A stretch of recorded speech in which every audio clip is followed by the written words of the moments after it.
different, if that's the right word, defensive front you're going to see Saturday compared to the one you saw 3-4 weeks ago?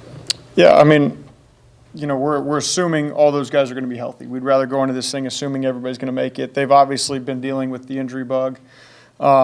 Sat some guys that we're probably trying to get recovered versus Dallas.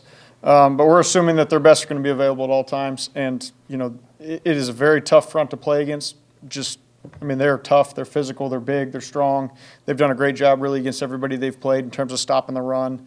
They just present matchup issues in terms of who they are and the way they play, the structure they play for a defensive front. Like in the last game, you sort of came to the conclusion, look, these guys are not very good defending the pass. They're excellent defending the run, and you kind of went that way. Yeah, it kind of just the way that game expressed itself. That doesn't mean that we're carrying over and saying we're not going to be able to run the ball because we struggled in the first game. We're going to do everything we can to move the ball, whatever that looks like. We certainly are doing our best to put together a plan where we can move the football on the ground if need be, and then doing what we can to come up with complementary passes, movement, screens, play action, whatever that may be, just to put us in the best position, put our players in the best position. We had some certain schemes that we wanted to try against them the first time that probably didn't shape out the way we'd hoped they would. So, you kind of scrap those, look for new ideas, go back to the drawing board a little bit to come up with the best plan. You have the last couple of games by necessity or design or just the way it played out. The weather dictated a certain game plan in New York, and then you guys just wanted to make sure you had a lead and shut everything down, including put some players on the bench on this past Sunday. But this game, do you think you need Trevor to have the type of game this week that he did against Tennessee, that he did against Dallas? I hope not. I hope we don't need Trevor to do anything at all, and everything's rolling fine. No, we certainly, everybody we expect to raise their level of play and execute at a high level. Certainly we were playing the last two games just like we've played all the other games to win, whatever that looks like. If we need to try to throw it for 400 yards because that's the only way to move the ball, we'll go that route. If we can run the ball for 250 yards, then we'll go that route. It's a game-by-game, series-by-series kind of decision within the game that we make as a staff and as a unit as the game moves on. Certainly, we're going to need everybody to be at their best. This is a playoff atmosphere game. Or the implications, if you win, you continue on. If you don't, your season's over. So we all know that, and we expect all our players to be at their best, and coaching staff as well. How are the players and the coaches handling everything in the wake of what happened on Monday night with Hamlin? Yeah, it's certainly something that's on everybody's mind. Damar and the Bills, the Bengals, the NFL, everybody's on everybody's mind. And, first and foremost, we are concerned about the health and safety of all the players. Damar and his family, we're praying that there's peace and comfort for his family, that the doctors, everybody has a steady hand and clear minds and conscience as they work through getting him back to health. And so there's certainly kind of a cloud in the air that everybody's conscious of and aware of. And I think Coach has done a great job of making resources available for the team and letting everybody know that whatever you need, we'll provide for you, whether that's just somebody to talk to, more answers as we move on to things and just move forward with it. But as we move forward, everybody's thoughts and prayers are with Damar and everybody involved in this thing. How do you address it with your brother? How did you? More so, I called him that night just to check in on him. It's a traumatic experience for anybody that was involved in the situation. And you watch, whether it's football, whether it's outside the building, you watch somebody in a life-threatening situation, everybody's affected by that. So I wanted to call and just talk to him, make sure he was good. He had actually just left the hospital that night. He'd gone up to see and check on him and just be there. It's certainly something you don't plan to deal with. You don't have a plan for. We as football coaches and football players, we like the structure of our job. We like knowing we have a meeting here, we do this at this time, we do this at that time.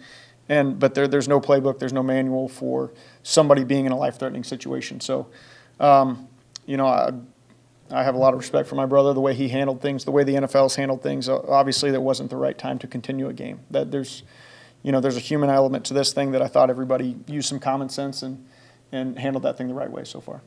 Are you interested, curious, excited to see how Trevor handles the biggest stage of his career, or do you already know what you're going to get on Saturday night? Very confident in just the preparation that he's gone into. And I think at times like this where there's a little more anxiety, maybe a little bit, people would say more on this game, it's just more of an emphasis of relying on our process. The thing that got us put us back into the situation where this is a relevant game, that you kind of just want to fall back onto that a little bit more, kind of double down on our process, the things we've done to get us here. We make the saying for our guys, we need to tighten things up, but we don't need to tighten up. You want to just make sure we're on all the details. We go through every little nook and cranny of the plan, making sure everything's sound, everybody's comfortable with it. Because we come up with a lot of football plays. And if people aren't comfortable with something, we don't need it on there. We've got plenty of other things. So. But he seems like he was made for this moment. I mean, he handled it at Clemson. He handled, obviously, the pressure in high school. This is where quarterbacks, this is where franchise futures are made, and he's stepping onto the stage. For Exactly. the first time. And we're very confident in the guy that he has shown us to be so far, and we don't expect anything different from him. Like you said, he's been in big game atmospheres before, whatever level that was, whatever that meant at the time. But, we're very excited that he's leading our team. It's week 18. You're playing this team for the second time. How hard is it to still have like an ace up your sleeve at this time of the year? Well, I mean, a lot of it is I feel like everybody's kind of shown who they are at this point in the season. You're trying to do everything you can. So we've got things we feel like we hang our hat on. We've kind of got what we call our bread and butter type things that we feel like we can execute regardless of the defense. And I think the nice thing of having played these guys a couple weeks ago is your process. You have a good feel for who they are. It's late enough in the year that you're comfortable with what they like to try to do. But you also play the cat and mouse game of we're sitting in there thinking, all right, what would they do differently based on how that first game went? So that's the paranoia of being a coach, I guess, and the process you go through. But, yeah. Do you worry about any nerves going into this kind of game with execution being that much more important? Not necessarily. Like we said, we trust our process. We trust what's gotten us to this point, and that's kind of you lean a little harder on your preparation, and I think that gives you the confidence to just go out and perform now. We understand there's going to be emotions. There's emotions in all these playoff atmosphere games, but we kind of want our guys just to lean on their preparation and be confident in that. Did Snoop by himself maybe, a couple of snaps down the road with the way he played the other day? He did a great job. With all those guys, we'll continue to try to use everybody that's available and put them in position where they're doing what's best for their skill set and giving us any opportunity to move the football, whoever that may be. How much fun is it to see a guy score his first NFL touchdown? It's awesome. For It's you. exciting. Yeah, it's exciting. You kind of want to watch and make sure he doesn't throw the ball to somebody. That's kind of one of the things those guys. Yeah, he gave it back to the ref. I think they went and got it. We're making sure in the headset they went and got it for him. But what was fun is just to see everybody on the field with him and then on the sidelines congratulate him. That's a cool moment for anybody. Not a lot of people get to score a touchdown in the NFL. So for Snoop to get his first one, that was exciting. The guys were really excited for him. What have you learned this year? What did you know previously about Marvin Jones? What have you learned this year about him? And how kind of maybe a steady hand has he been in that room, given all the changes? Yeah, honestly, I did not know much about Marvin. I'd watched him play from afar, his time in Cincinnati, his time in Detroit. Jim Bob Cooter was actually the offense coordinator in Detroit, so Jim Bob knew him well, had some interactions with him, obviously their time together, so had a very high opinion of him, and he's done nothing to disappoint. Marvin's been a steady, consistent pro. And I appreciate, in a way, shape, or form, he's kind of, filled his role to the best of his ability, knowing, like, it's kind of been built for these other guys, and Christian Zay, Evan, all those type of guys, but Marvin's done a great job, and any time we've needed Marvin to come through, he's come through, whether that be a third down, whether it be in the red zone, whether he was a primary, he was a secondary target on a play, he's shown up and made plays, so he's somebody we certainly know we can count on. He's done it throughout his time in his career, and so we're happy we have Marvin right now. Ball security with Travis Etienne, a concern? Ball security with everybody's a concern at all times. I think, again, you want to double down on the things that we believe in, and we believe protecting the football is the most important element of the game. So obviously, we go through every Thursday, we start our day with the ball security, talking about it, how we can do it better, how their team tries to take the ball away from you. We do it out on the field as we work through. So it's continued to be a point of emphasis for everybody.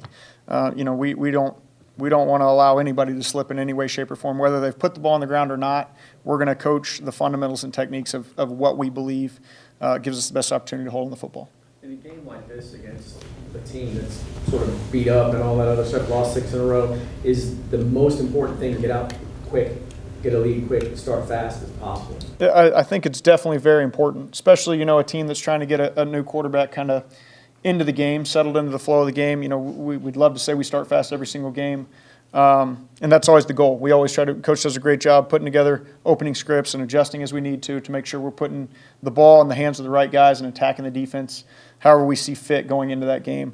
So certainly going out and scoring early kind of gives you the ability now to maybe put them in pass situations You try to take the ball out of 22's hands, however that goes. Easier said than done. But, yeah, that's certainly the plan, is always to try to get out to an early lead if possible. Because you're playing in a game that could move to the playoffs, do you start looking ahead at potential playoff opponents at any point this week, or do you wait until? We definitely have the guys that are responsible for breakdowns. They're aware, and I've been in that position. It's not a lot of fun. You're aware of the odds of who could be where based on how we get in. So you kind of, as a former QC, you pick the top two most likely, and you go all in. You get all that done, and then you just say, if some crazy scenario happens at some other team, I'm going to be here for 10 hours Saturday after the game. I'll get it all done. I mean, it's kind of the way it goes, and it's a decision you make. So that's what they're doing. But there's no game planning. There's no game planning. No game planning. Most of your film watching obviously is on the opposing team's defense, but I was wondering, did you have any opinion of how Dobbs did at his first career start? Honestly, I didn't watch any. I don't have any opinion. Sorry, I didn't get a chance to see it that way. Some of those games you end up getting home and seeing on a Thursday night, whatever it may be. Sometimes you just end up watching coach's copy. If I just watch coach's copy, I usually just stick to our side of the ball. Sometimes I'll peek it the night before a game just to see what their offense looks like. But The third down run to James on the goal line, did that surprise you when Doug called that? The 3rd and 5 to Hasty? oh, it's Michael. I was, James, James. yeah. I was just thinking. I know Snoop has a different name. I don't know if everybody knows that, but so I was seeing if that was where you're going. A little bit, but it's something we talked about. Usually coach, he'll kind of have an idea of what he wants to call in certain situations, lets us all know so we can spread the word across. So guys are prepared for situations. So there's not a lot that catches us off guard in those situations. Now, it's a 3rd and goal, typical pass situation in that. I thought it was a great job by him of hitting him with a run.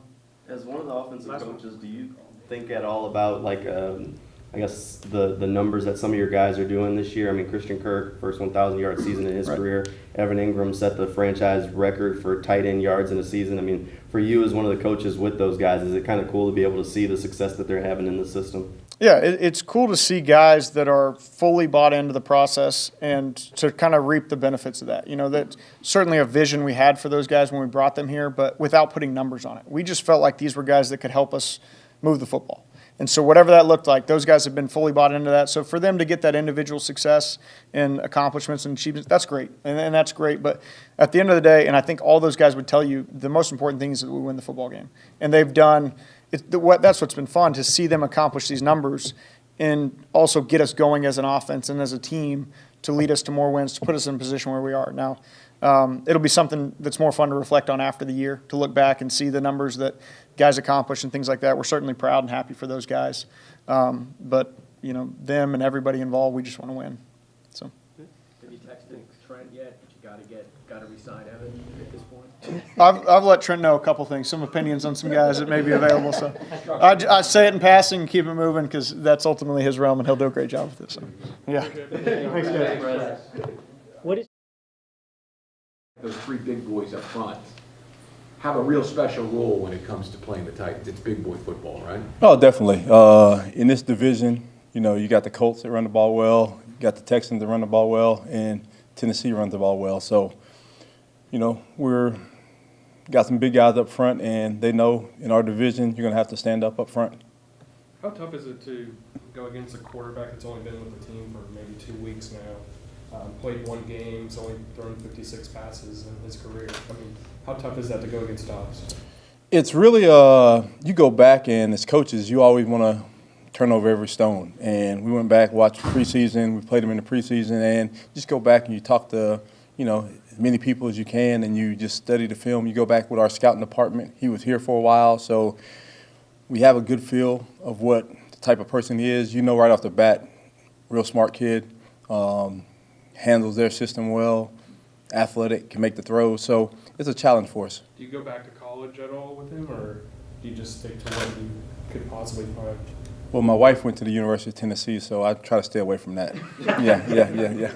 And Mike, going back to the first Titans game that started this whole 4-game win streak or whatever, the hit that Shaq put on Henry that popped the ball loose, that kind of turned the game a little bit. Is that do you look at that one specific play as maybe a little bit of a turning point for this defense or a turning point for the season for the team? When you look at it, in the first quarter, we didn't play the way we were supposed to play, and Shaq came in, and it was an opportunity for him to get on the field. And he got there, and he made a huge play for us. Momentum-changing play, and I think that did spark us, and we've had guys like that all year step up. You know, Dewey steps up. You know, even thinking about Smoot and Key, just other guys step up, and you know, it's a team where everybody has to pitch in and do their part. And when guys get chances, you know, we've been lucky they've been able to play well.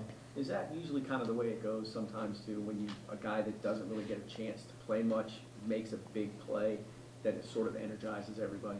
Well, the thing about it is, you know, when you're a starter, you're a starter. When you're a backup, you want to be that starter. And I was a backup for a while in the league, and you understand that when you get that opportunity, you know, it's you giving everything you got. And Shaq's that type of player. He's a guy that comes to work every day. He gets better, and he works on his craft. He's improved playing special teams. He makes plays when he's out there. So guys know that, and guys pull for guys that want a chance. And he's one of those guys, and you can see that when it happened on the sideline, you can see the energy of everybody understanding that he made a play for us, so let's take advantage of it. Like the way you guys stopped the run in the second half of that game, and maybe even the last 3 quarters, does any of that carry over? Can it carry over? Do you hope it carries over? Well, you go back and you look at it, and you understand when it didn't work in the first half, the mistakes you made, you correct those, and you go out and just trust your technique. You go out there and understand you're supposed to be in a gap, and it's your job to get in the gap. Understand your technique, get in the gap, and when you get there, everybody in their gaps, and the defense will be successful. That was the big difference between the first quarter and was gap soundness? It's always that. You know, it's gap soundness, understanding the scheme, and guys playing with emotion, playing with excitement. Now, we do that. We play hard, and we just have to make sure that we're doing it all 11 on the same page at the same time. How does it change your approach, if any, with the Titans playing Dobbs as opposed to Tannehill, who's sort of been a fixture there for a while now? Well, you go back, you look at it. Tannehill, former receiver in college, he's a mobile quarterback. All 3 of them are mobile quarterbacks. So the same element of quarterback run game, you have to be prepared for it. But you just go back and you look, arm strength, Tannehill has it, Malik has it, Dobbs has it. So they're NFL quarterbacks, and you just have to understand that they can make all the NFL throws, and they can hurt you with their legs. So we understand that. Just have to have a good plan for it. Do you think it makes Derrick Henry less effective in play action, or makes their play action maybe a little bit less effective with having a guy who's only had one NFL career start as opposed to somebody like Tannehill who's got plenty of them? I don't think so. When you look at the game, like you see, they're still running their offense, and their offense is based off of Derrick Henry, and he runs the ball, and off of that, you're geared up to stop the run. So play action becomes something that you want to do, and I think they will continue to do it. But we have to understand that, have to have our eyes in the right place, read our keys, and get in our gaps, but also understand, see what gets us out of our gaps. Like you said, you went to the scouting department to find out a little bit about Dobbs. What did you learn from the scouting department in-house about Dobbs? Really, I didn't go to them, they came to us. And that's the thing about in the NFL, we all worked this together. The scouting department, we went back and they did the research of when they scouted him coming out of college, and they just brought the information, whatever scores, whatever he did well in college. Now, we put together the cut-ups of him in the preseason and things like that. So we have a good understanding of what he does. But at the end of the day, they'll have a plan. We'll have a plan. We'll make adjustments. They'll make adjustments. And you go out there and let's go. Well, yeah, it looks like he's going to lead the league in tackling for the 2nd year in a row. How helpful is it to have a guy like that on defense? It's always good. Just like having a strong quarterback out there, it builds confidence with the team. We have a strong defensive leader, and it just builds confidence. I always call it he's an eraser. If a guy makes a mistake or a guy is out of a certain gap, he can erase that mistake. And that's what linebackers are doing, and he's one of the best. Do you think he gets enough respect around the NFL? No. No. It looks like you guys have been playing with a little bit more swag in the recent weeks. You got Caleb Vaughn dancing after the sack. You got Tyson riding, I guess it was a bull, it might have been a horse, whatever he was doing. Just what do you think has kind of been the spark for that?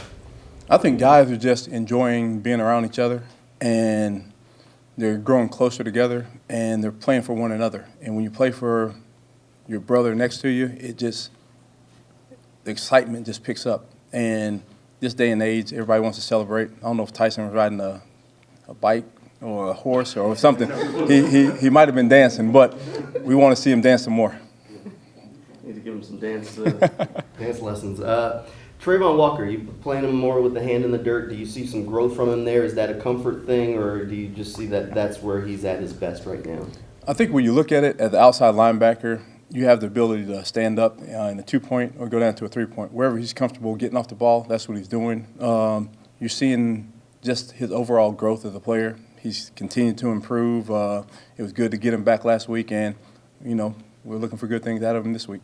Like, have you given any thought about switching to a 4-3 moving forward? Like, not this week or next week, but like next season? Like, is that a potential for, given your personnel and kind of how they've evolved and how maybe even their strengths? Well, at the end of the day, you always put your personnel out there that's best suited to win the game. And right now, we're happy with the guys we have playing in the roles they're playing, so we'll continue to do that. And then next year is way down the line. You answered it. Yes. All right. Thank you. Mike. Thank you. Thank you, Mike.